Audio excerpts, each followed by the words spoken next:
Chào bạn, có khán giả nêu ra một vấn đề là tại sao nước Nga không thể hòa nhập với phương Tây?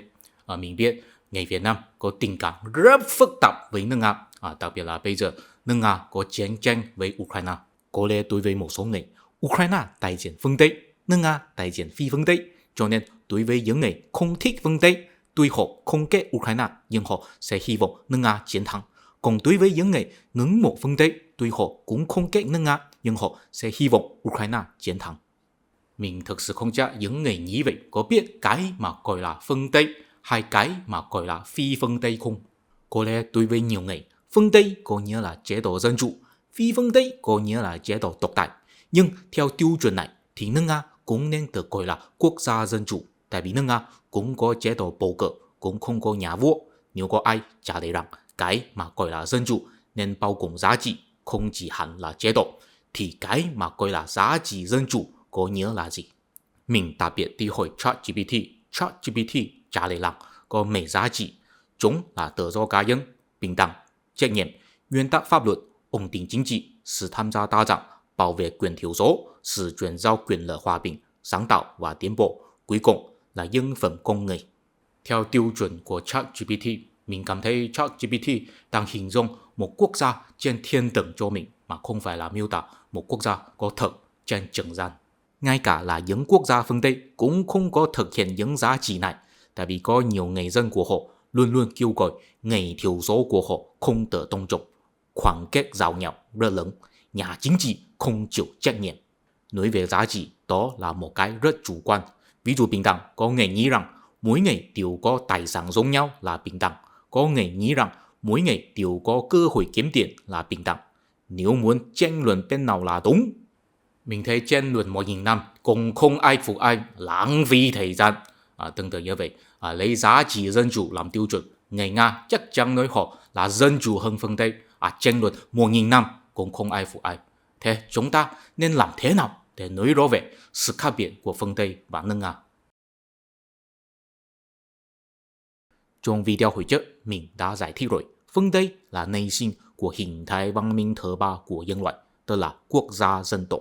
Quốc gia dân tộc có nghĩa là có một bộ máy nhà nước đại diện dân tộc, chế định và chấp hành pháp luật, không giống với ngày xưa chỉ có nhà vua có thể đại diện quốc gia, cũng không có khái niệm về dân tộc.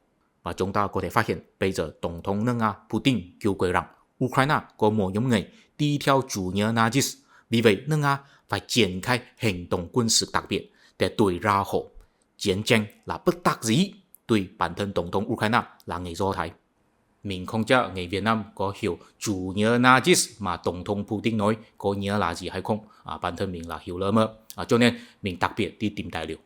Sau đó mình mới biết hóa ra ở Ukraine từng có một số người kỷ niệm một số nhân vật là có hợp tác với nhóm Nazis của nước Đức vào 80 năm trước. Trong đó nhân vật quan trọng nhất là Roman Shukevich.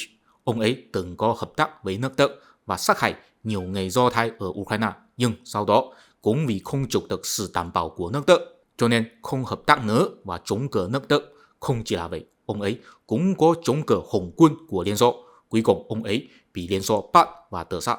Hóa ra là về ngày Ukraine kỷ niệm những nhân vật từng có chống cự Liên Xô. Đối với họ, Liên Xô đại diện thế lực nước ngoài.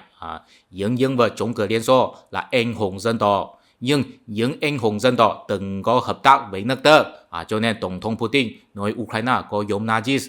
Hóa ra là vậy. Đúng rồi. Ông nội của Tổng thống Ukraine từng có làm binh lính trong Hồng quân Liên Xô và chống cự quân đội Nazis của nước Đức. Thế bên nào là đúng? Bên nào là sai? Bên nào là chính nghĩa? Bên nào là tội ác? Bên nào đại diện dân tộc? Bên nào phản bội dân tộc? Phức tạp thế đâu đủ lắm. Quay trở về vấn đề trước đây, chúng ta nên làm thế nào để phân biệt phương Tây và nước Nga? Theo mình, đáp án là phương Tây có một biên giới dân tộc rất rõ ràng. Cụ thể là theo quốc tịch mà được định nghĩa dựa trên pháp luật, còn nước Nga thì không hẳn là pháp luật mà là bao gồm văn hóa. Cho nên ở nước Nga có một ấn tượng cho rằng Ukraine không phải là một quốc gia chân chính mà là một bộ phận lịch sử của nước Nga. Rõ ràng là cái mà nước Nga trong ấn tượng như vậy không phải là được định nghĩa dựa trên pháp luật.